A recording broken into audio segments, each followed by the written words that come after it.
Assalamualaikum warahmatullahi wabarakatuh. Sahabat beriman yang dirahmati Allah. Masyarakat Arab yang hidup di daerah perkotaan memiliki tradisi untuk menitipkan bayi-bayi mereka kepada perempuan-perempuan desa. Bayi itu akan dirawat dan disusui dengan baik. Sebagai imbalannya, perempuan desa tadi akan mendapatkan upah yang telah disepakati sebelumnya. Hal itu dilakukan sebagai tindakan preventif bagi si bayi. Karena iklim perkotaan Arab kurang baik untuk seorang bayi, sehingga dulu orang-orang Arab memilih untuk menitipkan bayinya ke perempuan pedesaan dan dirawat di desa, agar kesehatan bayi terjaga dan tumbuh kuat. Hal ini juga dialami oleh Nabi Muhammad saat masih bayi. Beliau pernah dirawat dan disusui oleh seorang perempuan desa dari kabilah Sa'ad bin Bakr yang bernama Halimah As-Sa'diyah binti Abu Suaib. Muhammad kecil hidup di perkampungan kabilah Sa'ad sampai usia 4 tahun. Ada yang mengatakan sampai usia 5 tahun. Halimah As-Sa'diyah sendiri memiliki 3 orang anak, yaitu Abdullah bin Harits, Anisah binti Harits, dan Huzafah atau Juzamah binti Harits yang dijuluki As-Shima. Secara otomatis, 3 anak Halimah itu menjadi saudara susuan Rasulullah. Selain Rasulullah, Halimah juga pernah menyusui paman Nabi yang bernama Hamzah bin Abdul Muthalib. Sebelum menyusu kepada Halimah As-Sa'diyah, Muhammad pernah menyusu kepada perempuan mantan budak dari Abu Lahab, yaitu Suwaibah al-Aslamiyah. Selain menyusui Rasulullah, Suwaibah juga pernah menyusui Masruh putra Suwaibah, Hamzah bin Abdul Muthalib, dan Abu Salamah bin Abdul Asad al-Mahzumi. Jadi, Rasulullah merupakan saudara satu susuan dengan Hamzah dari 2 jalur, yaitu Suwaibah al-Aslamiyah dan Halimah As-Sa'diyah. Kembali ke Halimah, saat itu ia sedang mencari bayi untuk disusui. Keluarga Halimah hidup di perkampungan kabilah Sa'ad bin Bakar. Perkampungan itu terkenal tandus, bahkan di Arab tidak ada perkampungan yang lebih tandus dari kampung itu. Kampung kabilah Sa'ad bin Bakar sedang dilanda paceklik. Hewan ternak di kampung tidak ada yang tumbuh subur, semuanya kering dan kurus. Tidak jauh berbeda dengan kondisi kampung tempatnya hidup. Kondisi perekonomian keluarga Halimah juga sedang tidak baik. Bahkan, kedua bayinya terus menangis karena seharian tidak bisa mendapatkan susu. Lantaran ASI Halimah tidak bisa keluar, unta miliknya pun tidak mengeluarkan air susu untuk diperah. Susah benar kondisi keluarga Halimah saat itu. Suatu hari, Halimah bersama perempuan-perempuan kampung kabilah Sa'ad yang lain pergi ke kota Mekah untuk menawarkan jasa ASI mereka. Dalam perjalanan menuju kota, ia juga ditemani sang suami dan kedua anaknya yang masih bayi. Mereka berempat mengendarai keledai betina berwarna putih kehijauan dan seekor unta yang sudah tua. Dalam versi lain unta berusia 2 tahun. Sepanjang perjalanan, keluarga Halimah merasa begitu sengsara. Di samping kendaraannya dalam kondisi lemah, kedua bayinya juga terus menangis. Bahkan kalau malam tidak bisa tidur karena kedua bayi masih terus menangis. ASI Halimah tidak keluar sama sekali, begitu juga unta tua yang dibawanya, setetes pun tidak mengeluarkan susu untuk diperah. Mereka hanya bisa mengharapkan keajaiban yang mengubah kondisi mereka saat ini. Sesampai di Mekah, perempuan-perempuan kampung kabilah Sa'ad pun mencari bayi-bayi yang hendak mereka susui. Namun sayang, dari sekian perempuan yang ada, tidak satu pun yang mau membawa Rasulullah kecil untuk disusui. Hal itu wajar, karena kondisi Rasulullah yang yatim membuat mereka tidak melirik sama sekali. Mereka khawatir tidak bisa mendapatkan upah yang cukup jika menyusui seorang anak yang yatim.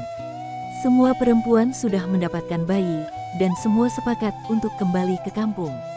Namun, lagi-lagi kenaasan menimpa keluarga Halimah. Hanya ia sendiri yang belum mendapatkan bayi. Mungkin karena kondisi Halimah yang tidak meyakinkan. Untuk menyusui anak sendiri saja tidak bisa. Halimah bertekad tidak akan pulang sebelum mendapat bayi untuk disusui. Namun bagaimana lagi, hanya Rasulullah seorang yang belum mendapat ibu susuan. Tanpa pikir panjang, Halimah pun menjemput Rasulullah kecil di rumahnya dan membawanya untuk disusui. Allah Subhanahu wa Ta'ala sudah merencanakan kebaikan bagi keluarga Halimah.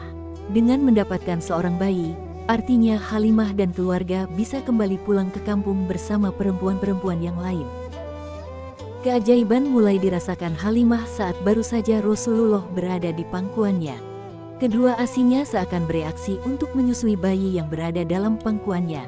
Asinya tiba-tiba dipenuhi air susu. Rasulullah pun bisa menyusu dengan kenyang. Tidak hanya itu, kedua bayi yang tadinya tidak berhenti menangis pun bisa ikut menyusu sampai kenyang dan bisa tidur pulas. Bukan saja kedua ASI Halimah yang penuh, kini susu unta tua miliknya juga berisi. Halimah dan suami pun bisa menghilangkan dahaga masing-masing. Dan pada malam harinya mereka bisa beristirahat. Semuanya bisa kenyang dan tidur dengan pulas, tidak seperti malam-malam sebelumnya. Pagi harinya mereka melanjutkan perjalanan menuju kampung. Lagi-lagi keajaiban dialami keluarga Halimah. Keledai yang mereka tunggangi melaju dengan begitu cepat, bahkan mengalahkan rombongan lain yang menunggangi unta merah. Unta merah adalah jenis unta terbaik. Rombongan yang lain merasa keheranan, keledai yang tadinya lemah dan jalannya sangat lamban, kini justru melaju cepat mengalahkan kendaraan terbaik mereka. Ada sesuatu pada keledai itu, pikir mereka. Sesampainya di kampung, keajaiban pun belum selesai dialami keluarga Halimah. Kondisi kampung yang sedang paceklik membuat susah mencari rumput, dan hewan ternak mereka kurus serta tidak mengeluarkan susu untuk diperah. Namun tidak dengan kambing milik Halimah. Kambing miliknya mengeluarkan susu yang begitu banyak sehingga bisa diperah berkali-kali. Melihat keganjilan itu, orang-orang kampung berinisiatif untuk mengikutkan kambing-kambing mereka kemanapun kambing Halimah digembalakan. Tapi tetap saja, kambing-kambing mereka kurus dan tak mengeluarkan air susu. Sementara kambing Halimah terus berisi susunya dan bisa diperah berkali-kali untuk diminum. 2 tahun berlalu, Muhammad tumbuh menjadi anak yang sehat dan kuat. Bahkan tidak seperti anak pada umumnya. Sebelumnya sudah ada kesepakatan bahwa Muhammad kecil hanya 2 tahun saja disusui Halimah. Sudah saatnya Muhammad kembali ke pangkuan ibunda, Siti Aminah. Selama 2 tahun, Halimah merasakan betul keberkahan Muhammad kecil. Halimah pun menemui ibu Rasulullah, tapi ia tidak bermaksud mengembalikannya ke pangkuan ibunda. Halimah justru menawar dan membujuk Aminah agar Muhammad tetap dirawatnya hingga ia besar. Saya berharap engkau berkenan jika anak ini aku rawat sampai besar, sebab aku khawatir dia akan terserang penyakit menular yang biasa menjangkiti kota Mekah. Bujuk Halimah. Halimah terus memelas di hadapan Aminah, dan akhirnya Aminah pun mengizinkan Halimah untuk merawat kembali Muhammad kecil selama 2 tahun. Sahabat beriman, dari kisah Halimah ini kita bisa mengambil hikmah dan pelajaran, bahwa Allah Subhanahu wa Ta'ala akan membalas setiap kebaikan yang dilakukan oleh seorang hamba, jika ia tulus melakukannya karena Allah. Sebagaimana yang dilakukan oleh Halimah, saat perempuan-perempuan tidak ada yang melirik Nabi Muhammad kecil untuk menyusuinya karena anak yatim, Halimah tanpa pikir panjang membawa untuk disusuinya. Ia tidak berpikir akan dibayar berapa, sama sekali tidak. Ia hanya membawa, menyusui dan merawatnya dengan baik. Kebaikan Halimah pun dibalas dengan kebaikan pula, bahkan lebih dari itu. Kondisi perekonomiannya jauh lebih baik daripada orang-orang kabilah Sa'ad.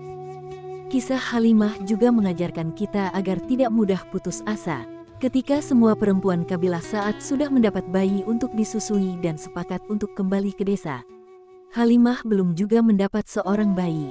Namun Halimah tidak menyerah begitu saja. Ia tetap mencari bayi untuk dibawanya dan didapatilah Rasulullah kecil. Kegigihannya pun membuahkan hasil, dan kehidupan keluarganya sejahtera. Sahabat beriman, bagaimanapun semua ini sudah skenario Allah Subhanahu wa Ta'ala. Ia menakdirkan masa kecil Rasulullah Shallallahu Alaihi Wasallam untuk hidup di lingkungan pedesaan agar jauh dari kebisingan kota.